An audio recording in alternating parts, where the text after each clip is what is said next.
जीजा और साली।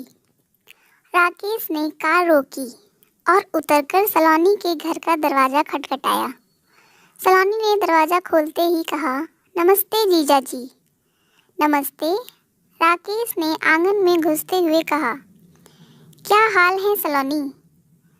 बस आपका ही ख्याल दिल में है, मुस्कुराते हुए सलोनी ने कहा। कमरे में आकर एक कुर्सी पर बैठते हुए राकेश ने पूछा, मामी जी दिखाई नहीं दे रही हैं, कहीं गई हैं क्या? कल पास के एक गांव में गई थी, वे 1 घंटे में आ जाएंगी। कुछ देर पहले माँ का फ़ोन आया था।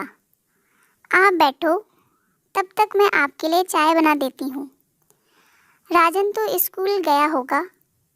हाँ, वह भी 2 बजे तक आ जाएगा, कहते हुए सलोनी जाने लगी। सुनो सलोनी। हाँ कहो, सलोनी ने राकेश की तरफ देखते हुए कहा। राकेश ने उठकर सलोनी को अपनी बाहों में भरकर चूम लिया।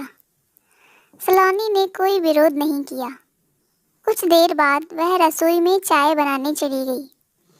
राकेश खुशी के मारे कुर्सी पर बैठ गया। राकेश की उम्र 35 साल थी। सांवला रंग, तीखे नैन नक्श।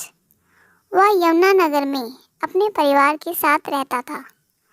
उसके परिवार में पत्नी बबीता, 2 बेटे, 8 साल का राजू और 5 साल का दीपू था। राकेश प्रॉपर्टी डीलर था। सलोनी बबीता के दूर के रिश्ते की मामा की बेटी थी। वह जगतपुरा गांव में रहती थी। उसके पिताजी की 2 साल पहले खेत में सांप के काटने से मौत हो गई थी। परिवार में माँ और छोटा भाई राजन थे। राजन 10वीं कक्षा में पढ़ रहा था। गांव में उनकी जमीन थी। फसल से ठीक ठाक गुजारा हो रहा था। सलोनी को पता भी ना चला कि कब राकेश उसके प्रति खिंच गया था। एक दिन तो राकेश ने उससे कह दिया था, सलोनी तुम बहुत खूबसूरत हो, तुम्हारी आंखें देखकर मुझे नशा हो जाता है। दिल करता है कि हर समय तुम्हें अपने साथ रखूं। मुझे अपने साथ रखोगे तो बबीता दीदी को कब टाइम दोगे? उसे तो कई साल से टाइम दे रहा हूँ। तुम मेरी ज़िंदगी में देर से आई हो। अगर पहले आती तो अपना बना लेता। बहुत अच्छे सपने देखते हो आप। मैं इस सपने को सच करना चाहता हूँ। कैसे? यही तो समझ में नहीं आ रहा है अभी। इसके बाद सलोनी भी राकेश की ओर खिंचती चली गई। वह देखती थी कि राकेश की बहुत बड़ी कोठियाँ हैं, 2 कारें हैं, धन दौलत की कमी नहीं है। बबीता तो सीधी सादी है। वह घर में ही रहना ज़्यादा पसंद करती है। अगर वह बबीता की जगह पर होती तो राकेश के साथ खूब घूमती फिरती और ऐश करती। राकेश जब चंडीगढ़ जाता तो सलोनी के साथ कभी कभी राजन को भी साथ ले जाता था। जब राजन साथ होता तो वे केवल घूमते फिरते व खरीदारी करते थे। जब कभी राकेश अकेली सलोनी को लेकर चंडीगढ़ जाता तो वे दोनों किसी छोटे होटल में कुछ घंटे के लिए रुकते थे। वहाँ राकेश उससे जिस्मानी रिश्ता बनाता था। इसके बाद सलोनी को कुछ खरीदारी कराता और शाम तक वे वापस लौट आते। बबीता व राकेश के बीच कई बार सलोनी को लेकर बहस हुई, झगड़ा हुआ, पर नतीजा कुछ नहीं निकला। राकेश व सलोनी उसी तरह मिलते रहे।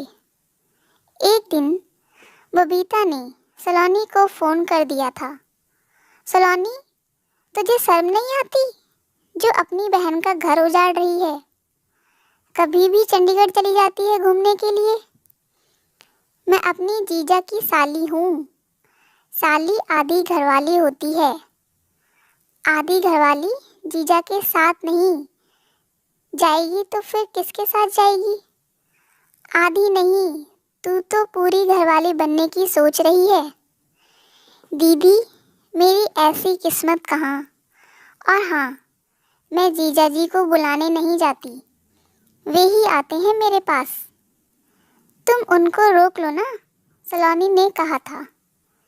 सलोनी की माँ भी यह सब जानती थी, पर वे मना नहीं करती थीं, क्योंकि राकेश सलोनी पर खूब रुपए खर्च कर रहा था। सलोनी कमरे में चाय व खाने का कुछ सामान लेकर लौटी। चाय पीते हुए राकेश ने कहा, चंडीगढ़ जा रहा हूँ, एक पार्टी से बात करनी है। मैंने सोचा कि तुम्हें भी साथ ले चलूं। आपने फ़ोन भी नहीं किया अपने आने का। मैंने सोचा था कि आज फ़ोन ना करके तुम्हें सरप्राइज़ दूंगा, तो मिल गया ना सरप्राइज़। माँ भी नहीं है, सूना घर छोड़कर मैं कैसे जाऊंगी। कोई बात नहीं, मैं मामी जी के आने का इंतज़ार कर लेता हूँ। मुझे कौन सी जल्दी है, तुम ज़रा मामी जी को फ़ोन मिलाओ। सलोनी ने फ़ोन मिलाया। घंटी तो जाती रही, पर कोई जवाब नहीं मिला। पता नहीं माँ फ़ोन क्यों नहीं उठा रही है, सलोनी ने कहा। कोई बात नहीं, मैं थोड़ी देर बाद चला जाऊंगा। अब चंडीगढ़ तुम्हारे बिना जाने को मन नहीं करता। अगर तुम आज ना जा पाई तो 2 दिन बाद चलेंगे, राकेश ने सलोनी की ओर देखते हुए कहा। कुछ देर बाद सलोनी की माँ आ गई। वे राकेश को देखकर बहुत खुश हुईं और बोली, और क्या हाल है बेटा, बच्चे कैसे हैं, बबीता कैसी है, कभी उसे भी साथ ले आया करो। वह तो कहीं आना जाना ही पसंद नहीं करती मामी जी। पता नहीं कैसी आदत है बबीता की, कहकर मामी ने मुंह बिचकाया। मामी जी, मैं चंडीगढ़ जा रहा हूँ, सलोनी को भी साथ ले जा रहा हूँ। ठीक है बेटा, शाम को जल्दी आ जाना। सलोनी तुम्हारी बहुत तारीफ करती है कि मेरे जीजा जी बहुत अच्छे हैं, वे मेरा बहुत ध्यान रखते हैं। सलोनी भी तो किसी से कम नहीं है, राकेश ने मुस्कुराकर कहा। कुछ देर बाद राकेश सलोनी के साथ चंडीगढ़ पहुंच गया। एक होटल में कुछ घंटे मस्ती करने के बाद वे रोज गार्डन और उसके बाद झील पहुंच गए। शाम हो चुकी थी। वापस नहीं चलना है क्या, सलोनी ने झील के किनारे बैठे हुए कहा। जाने का मन नहीं कर रहा। क्या सारी रात यहीं बैठे रहोगे? सलोनी के साथ तो मैं कहीं भी सारी उम्र रह सकता हूँ। बबीता दीदी से यह सब कहकर देखना। उसका नाम लेकर क्यों मज़ा ख़राब करती हो? सोचता हूँ कि मैं हमेशा के लिए उसे रास्ते से हटवा दूँ। दूसरा रास्ता है कि उससे तलाक ले लूँ। उसके बाद हम दोनों खूब मज़े की ज़िंदगी जिएंगे, राकेश ने सलोनी का हाथ अपने हाथों में पकड़कर कहा। पहला रास्ता तो बहुत खतरनाक है, पुलिस को पता चल जाएगा और हम मज़े करने के बजाय जेल में चक्की पीसेंगे। बबीता से तलाक लेकर पीछा छुड़ा लो, वैसे भी वह तुम्हारे जैसे इंसान के गले में मरा हुआ सांप है, सलोनी ने कहा। अब सलोनी मन ही मन खुश हो रही थी कि बबीता से तलाक हो जाने पर राकेश उसे अपनी पत्नी बना लेगा। वह कोठी, कार और जायदाद की मालकिन बनकर खूब ऐश करेगी। एक रेस्टोरेंट में खाना खाकर जब राकेश व सलोनी कार से चले तो रात के 8 बज रहे थे।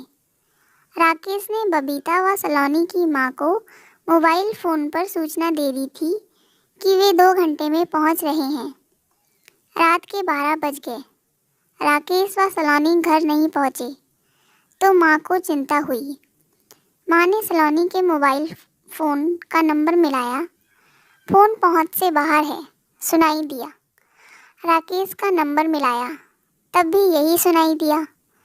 कुछ देर बाद बबीता का फ़ोन आया। मामी जी, राकेश अभी तक चंडीगढ़ से नहीं लौटे हैं। वे आपके पास सलोनी के साथ आए हैं क्या? उन दोनों का फ़ोन भी नहीं लग रहा है। मुझे तो बड़ी घबराहट हो रही है। घबराहट तो मुझे भी हो रही है बबीता। चंडीगढ़ से यहाँ आने में 2 घंटे भी नहीं लगते। सोचती हूँ कि कहीं जाम में ना फंस गए हों, क्योंकि आजकल पता नहीं कब जाम लग जाए। हो सकता है कि वे कुछ देर बाद आ जाएं, मामी ने कहा। पूरी रात आंखों आंखों में कट गई, पर राकेश व सलोनी वापस घर नहीं लौटे। सुबह पूरे गांव में यह खबर आग की तरह फैल गई कि कल दोपहर सलोनी और राकेश चंडीगढ़ गए थे। रात लौटने की सूचना देकर भी नहीं लौटे। उनका कुछ पता नहीं चल रहा है। बबीता व मामी के साथ 3-4 पड़ोसी थाने पहुंचे और पुलिस को मामले की जानकारी दी। पुलिस ने रिपोर्ट दर्ज कर ली। पुलिस इंस्पेक्टर ने बताया, रात चंडीगढ़ से यहाँ तक कोई हादसा नहीं हुआ है। यह भी हो सकता है कि वे दोनों कहीं और चले गए हों।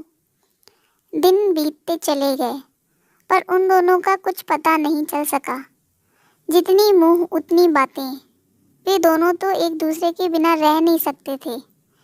वे तो चंडीगढ़ मज़े करने के लिए जाते थे। राकेश का बस चलता तो सलोनी को दूसरी पत्नी बनाकर घर में ही रख लेता। सलोनी ने तो उसकी रखैल बनने को भी तैयार थी।